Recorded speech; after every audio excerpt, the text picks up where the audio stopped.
There's a storm a-brewing, and it's this series, because what looked like Endemic maybe saying, hey, look, we're going to turn this, take a 1-0. Maybe you look to go forward. Octalysis said, hold on a second. And when hot and cold mix, we got the thunderstorm. When hot and cold mix, we got the thunderstorm? I'm from Florida. That's how it happens. Yeah, it's, you know, it's just the hot air, the cold air tries to mix. Suddenly we got a hurricane coming through, and then bam. What if we had an infernal storm? Is that where we're going? We're going to Infernal Shrine. Hey. Infernal Shrines does provide a lot of opportunities, I feel, for Octalysis to be a bit more wild when it comes to the draft. As I always talked about in the past, that was the first battleground where really anything's kind of possible. This, not so much at the forefront of that, but since things like Kerrigan and the like have mixed, and mainly the adjustment to experience has adjusted how you have to play the battleground. You know, I got to play Kerrigan last night with Biggie. Did you? All I did was dive forts and let him heal me all night long. Did it feel good? Yeah, you know how fun it is to play with a pro support player? I don't. I was that guy healing people. Exactly. It's actually a lot of fun to be that guy who has that guy who's like, I'm not afraid of anything. And you're like, oh, I love this challenge. Like, you just push yourself to the limit. Be like, can I keep him alive? I don't know. Oh, there was one time I'm pretty sure I stopped auto-attacking because I'm like, yeah, I'm pretty dead. Oh, wait. Oh, okay. Abathur's still keeping up with the bans here for Endemic, sticking to the Abathur Medivh. We've gotten that in games 1 and 2 from them. Don't expect that to deviate. Also, Maiev, excuse me. Will that be a ban for Octalysis? That is something that I'm always keeping my eyes on. Since they let it through in game 1, went over to Goku, they were dominating, but then ended up losing. How comfortable are they with that? And also, Shrines is not necessarily the most common Maievs. Boom. Hammer. Keeping up with the tradition of not letting Hammer through. This map, Junkrat definitely has favor if you did want to let Medivh through. Obviously, it does open up a whole new can of worms outside of just Medivh himself and portals, because Junkrat does do well to deal with those portals. But Junkrat, if the Medivh is off the table, still has really good shrine clear and control if you're looking for it. It took 28 more seconds than I thought it would. This has to be the Maiev ban unless they just want to deal with... Because tethering around the shrine is very easy and very strong. And the amount of choke points that you can get into to really get the value out of Maiev is very, very terrifying for a lot of teams. There it is. We'll see the Diablo high priority. First pick, let it go through. Maybe Deckard, Raynor, Diablo. It is. I feel like that's purely because the battleground, one of his better battlegrounds. He can really stand out as a hero. With the swap for Biggie, it was something that we saw very early in Phase 2 when Michael Udall approached this support role. He did not worry one bit about locking in Alex Straza, I think, as early as week 1. Alex Straza, we know, has very high priority, but another hero that in theory does do well on this battleground is our newest hero in Whitemane. Yeah, Whitemane, I really like her on Infernal Shrines. I think it is one of her better battlegrounds.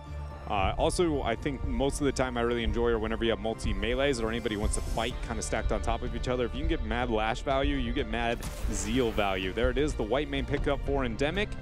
Big impact there. And we're going to have Phoenix selected for them as well. One thing to keep in mind, too, is Whitemane can provide a pretty convenient slow through the channeling of her W to enable Phoenix at any point in time if he needs that bonus slow damage.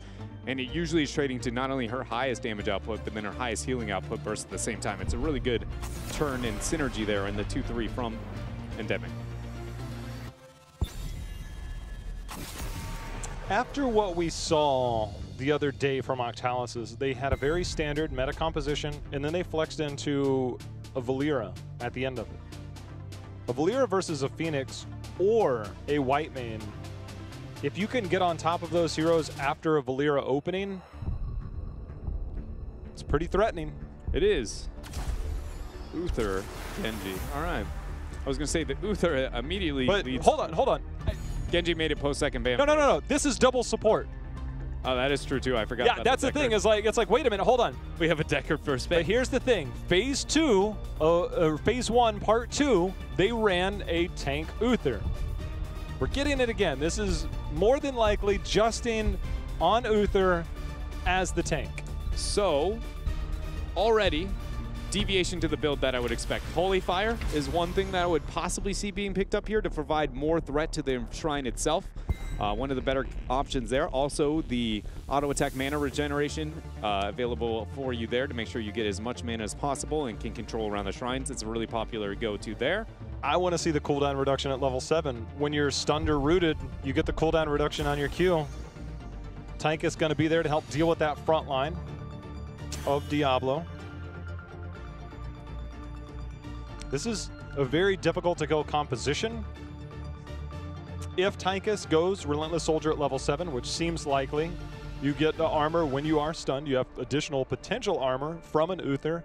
You also have Spell Shield at 13, the Neo Steel coating that he gets. You also get the armor while you're in the Odin, which is a great sieging or anti-siege tool, even great around the shrines. So this is Tank Uther. It is justing on that. We're going back to the wild days. We are going back to the wild, but I do want to pose one concern with the draft on the end of Octalysis. But on the wild half, it's just mainly we're on Infernal Shrines, and ignore the shrine itself. Let's just talk about wave clear. How little exists actually on their side. If Phoenix is split pushing with Leoric through a majority of this game and the rest of the people are just not dying and not letting that shrine fight be the all-in here for Endemic, can't help but feel like that trade-off is something that is going to be felt throughout this game. Let's find out. It's time. Game number 3 is Tank Uther enough to get through this, and more importantly, what's it going to look like? How are those waves going to look? Because it's time. Octalysis is showing us why they are known as the anti-meta here in Phase 2. The Holy Fire. I'm going to be such a sad... You want Holy Fire or Holy Shock? Just AoE burning Uther, or you want, like, Uther? Who kills the shrine if you don't go Holy Fire this game? Who kills the shrine? You know, nobody. Tychus is going to be sitting there for an hour, and he's like, guys, you realize my minigun doesn't work on skeleton defenders, right? My favorite thing is behind what you guys can't see is Dread imitating himself, holding the minigun, but it also looked like you were mowing the lawn. It definitely did, yeah. Not like a John Deere cool commercial. Like a push mower. Like, yeah, like the awkward, sweaty guy outside who you're like, can you put your shirt on, please? Kind of lawnmower. Confirmed, Dread mows the lawn with a shirt off. Doesn't explain why you're so pale, but...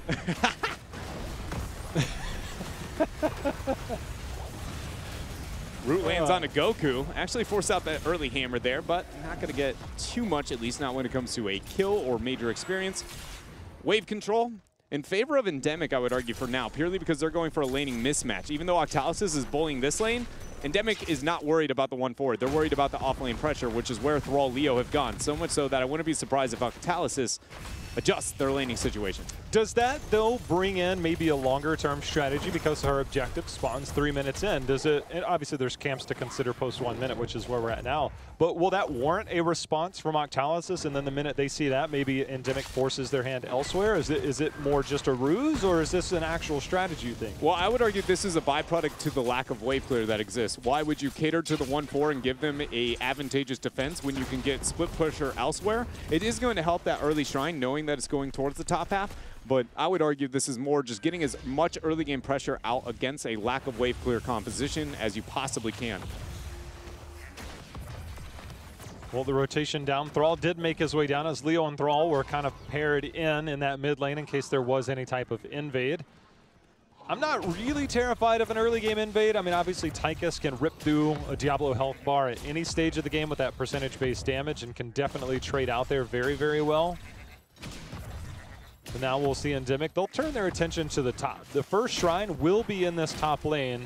We do, however, see Octalysis on the opposite side of the map in that bot lane picking up the Impalers for themselves. So the rotation here by both teams will be very important to the next few minutes of the game. But I think this is Endemic displaying once again that they are very concerned with getting that early pressure, but a lot of early pressure, knowing that the top camp, again, or top shrine is still going to spawn on the top half of the battleground, trying to get the laning mismatch in favor of the Leo and the split pressure before the objective spawns, because off split pressure towards the top half is not going to be an option, again, based on that shrine placement, and it allows for a split pressure towards the bottom half now, not only in response to Octalysis, but more so being proactive and not catering to what is the all-in team fight that I feel like Octalysis is expecting here. As much as you kind of expected Holy Fire, we got Holy Shock. I was expecting maybe the bigger they are just to deal with that Diablo, but with that double front line in the rhythm, staying in these points. We do have in the rhythm picked up here for Tychus, so that can allow you to rip through one health bar, and then one of them steps away, you turn and you change that target towards one of those frontliners. And the fact that you have 3 of those, especially with Thrall, can lead to a chance for you to do that. And now we see Endemic just missed out on getting that turn over onto Justin, but this is a 4-man push in the bot lane. This wall will not stand for long. Now my question is do they stay for the entirety of the front wall and then rotate to get another front wall through mid, or do they make something else happen here? Dansky dropped the warp, Mike Udall under a bit of pressure as Big Impact gets the response of healing through. A lot of wild audio for a moment there. Yeah, I don't know what I heard, but it was something.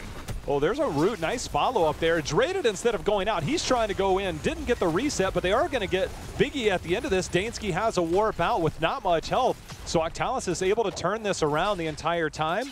There was some Shrine contention as you see 19-9 in favor of Octalysis, but for Octalysis to get a kill out of that, that's a big win. It is a big win, and it's even more so a win when looking at the fact that they just removed a lot of the offlane pressure that their comp should be struggling with in the earlier stages. It's not going to disappear at the late stages of the game, but it surely is usually the biggest and easiest place to gain an advantage at for Endemic is levels 1 through 9, and they have not been able to get too much for themselves. It's not like, again, they haven't given the effort because surely the rotations have been there. And now they're going to have to deal with the Punisher on the top half out of Octalysis. I need Justin to hit me with that cooldown reduction. Just, you know, stun to root, go ahead and get holy shocks for days.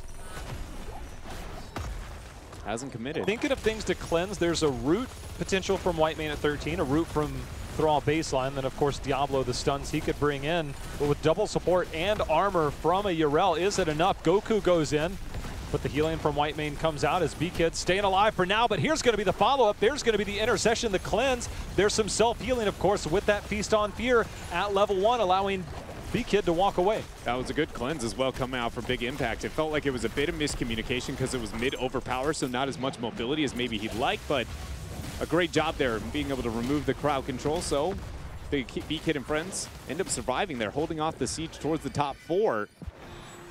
Losing that fort would have been snowball towards 10, definitely for Octalysis. The amount of experience in that, and Draded not able to stop that backing of the Leo there in time. Oh, there's a pretty big power play for Octalysis though, as you hear Jay Howe sadly see the cleanse picked up for Uther. And it's going to be, is they have the opportunity to just essentially, you know, kind of offlane, like we talk about with Junkrat, he preps lanes a lot. Have Yrel kind of prep the top lane for only 1 minion wave and then just 5-man all in, secure the race to 10 through that top 4. If they do that, it would be after clearing this mid wave, which is going to be pretty much an even matchup as both teams pick up these Impalers. A slight lead towards 10 here for Octalysis. Draded just waiting for anybody to step up. Justin, of course, will drop that hammer if needed, but Justin not able to get in range, and Draded was revealed by that fire stomp from B-Kid. Experience, though, now rounding 10 here for both teams. Thrall snipping his way down. I believe that's who Draded is trying to find down there in the bottom. He does. And 10 here, we're going to see Octalysis move towards this bottom camp. Endemic doesn't seem too concerned or interested here with the rotation. They are going to make their way down, but they had to have known that that was probably the direction that Octalysis went, and being willing to stall it out here. So Jay Howe, what about the heroic choice when looking at the Uther? The Divine Shield seems like the choice because of the Dragon Blade. Normally I'd have been like, you're picking double support, Uther is your melee. This is Divine Storm game, but now we got the Dragon Blade picked up. Is he waiting to see if Thrall is going to be going Sunder?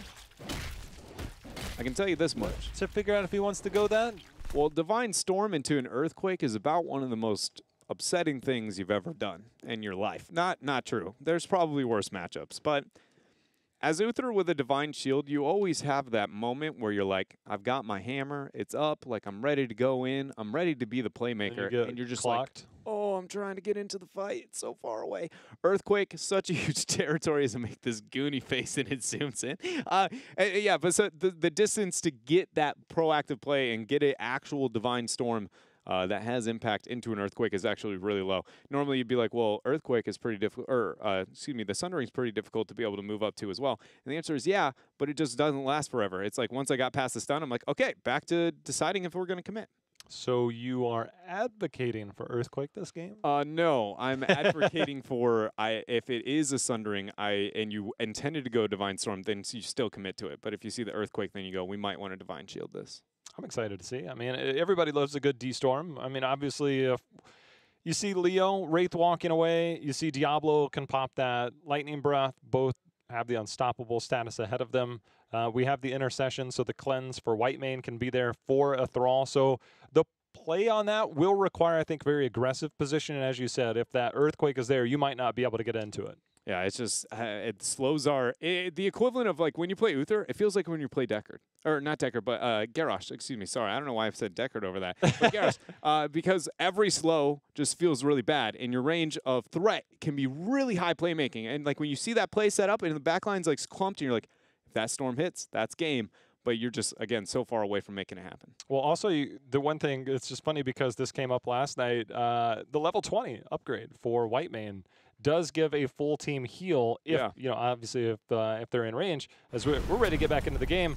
Obviously, you have to make it to 20. Last game, we didn't get anywhere close to it, but it is something that if there is a D-Storm and Whitemane is not involved, could just basically lend a helping hand to just about everybody on our team. Yeah, the AoE unstoppable on the upgrade is appealing. So we can see the D-Shield committed before we even see if it's a Sundering or Earthquake. So if you're the Thrall and you're responding to the Uther in this situation, would you commit one more over the other? It's going to go with the Earthquake. I can't help but feel like if I was responding, I don't know if I would have done that. Who blinks first? Endemic. Oh, almost the same time. Even matchup, but not the same case when looking at the offlane positioning. Leo joining the 4-man of Endemic. Now Yrel, once she sees that, she's like, you know what? I want to be a part of this fight too. Let's do it. See how this staggers out. Time for our Shrine phase. Again, Odin now post 10 is available. If you want to get some Odin value, definitely look to get some advantage and then siege up with that. If you feel you're too far behind, definitely use it to defend against the Punisher. So right now, Endemic with an early start. Combo comes out onto B-Kid. 2-man scroll the ceiling. Earthquake thrown down. Lightning Breath there. Armor spread out by Goku as he hammers him back. Salvo dropped. But Octalysis is just fine for now there. 3 heroics to the 1 of Octalysis. Yeah, that was a major punch that was thwarted there. They're going to get the stun. There's going to be a cleanse, but also the Ardent Defender. He's going to hop right in, and in comes the Dragon Blade, starting to rip through the health bars. Not a significant amount of damage done just yet, but Endemic has retreated. Look at the Skeletal Defenders, though. If they move up, Endemic just zone off here. Oh, there's a big boy Odin in the fog because Prismat realized we need to be able to get this percentage reset. Not given there. Too traded as Kira ends up backing out after the Wraith Walk. Endemic moves up. B-Kid flips over, and look at that on the back end. Tyka's damage coming through. Already getting 2 kills there. Onto Leo, onto Phoenix. 37 Skeletal Defenders. Mike Udall commits. B-Kid commits here as Mike Udall actually ends up dropping one more Skeletal Defender. J-Out, can they get it? They do. But at what cost? They get it at a cost of all 5 members dying. There is worth, and then there is hashtag not worth. I don't want to say that's not worth, Dreadnought, but that was not worth. So you're saying you don't want to say it, but you did? Somebody's got to say it. It was a bad position there for a moment. And I think the biggest thing to point out there is Endemic, once they saw the 19 into like 31 Skeletal Defenders, that regrouping initiation is definitely the heads-up play there from them. But then you could see very quickly people get a little bit antsy. 2 people go in for the first 2 clear, and then it's like, oh man, suddenly they're taking too low on HP. We've lost 1 target. Do we fully commit? And it hit the panic button by the end of it. But you're not out of range too far of experience or structures to be too fearful, at least not yet, as they are going to pick up their 13. There's an argument always to be made that it is worth, right? And I think that in certain circumstances, giving up the Punisher could have been far more condemning. But I think when you look beyond just 5 heroes dying, is that you almost have lost a second hero by way of Diablo's souls. Yeah. Because Diablo, obviously, he can stack up sitting at 14 now. He has multiple ways of stacking up, but it is not pretty for a while in these engagements for Diablo. And speaking of in engagements, Cure, that's going to be another takedown. Dreaded actually just missed on helping to get the kill, so we got the root coming out there from Biggie. But yeah. If anybody had been there to follow up after Dreaded missed the reset and then got the lashes there, that would have been a dead Dreaded. Big play there from Big Impact, just not having the people in response. for Octalysis with that kill and the control, and they're looking towards this top.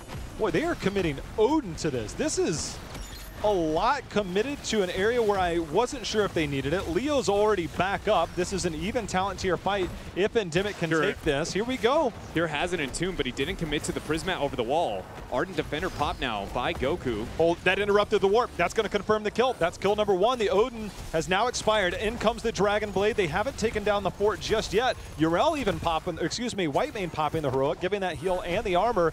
But this fort is going to fall, and 16 is going to be picked up here for Octalysis. Yeah, and the 50 seconds without the Aegis is probably not going to cost Endemic. But that camp spawning too. Yeah, it's a big indicator to pretty much how the success of the teamfight is going, because it is the easiest way to pass out her passive in Zeal and spread it on to everybody to make sure those lashes really convert over to not just damage, but healing to the team. And seeing it used in that kind of situation, it just shows how difficult things have gotten here for Endemic after the Tychus force of the top fort. Now the bullying throughout the 16 over mid fort. Mike Udall flanks. Is he going to Earthquake? There it is. There's the salvo getting the extra value, but Michael Udall gets blown up instantly. Draded, he's trying to survive, ends up swift striking out. Diablo, no souls. Udall, he's going to fall quickly. And now we're going to see Cure using that extra Wraith Walk link. He's going to walk away. Goku goes in, seeing if he can lock anybody down. Should be able to survive with the double support here for Goku. But things going from bad to worse here for Endemic, as they're going to lose control of this camp and the next Punisher. And one thing I want to highlight over that last initiation is you notice how fast Diablo was able to die. And we've been talking about the lack of souls gained, right? That he was trying to recover them. Sitting at now 49 souls in the hands of B-Kid. But I want to bring it to the 13 of Deckard Cain and how much of that was actually everybody getting amplified damage and just focusing down what is a, less of the demon known as Diablo, but surely a lot of that comes down to that beautiful play here from Buds and friends. For Octalysis Dreadnought, they stole the camp away from Endemic, but it looks like they're going to try and use the Shaman camp from their own side to try and further this Punisher, further this push. So look for them to try and time this out and really try and make this the amplified push, because when you have this Shaman camp at your back, you have the talent to your advantage, at least for a while longer. You now look at keep and then potentially more. So Endemic will have a tough defense here. The Punisher picked up, and the Shaman camp's going to be joining it. The one thing I'm looking at on this is, does the sidewall go down? Octalysis is going to try and force it. Oh, they're on it. That's already gone to It's now, do you cleanse to bait it, or do you use the Wraith Walk? And Leoric's not in position yet.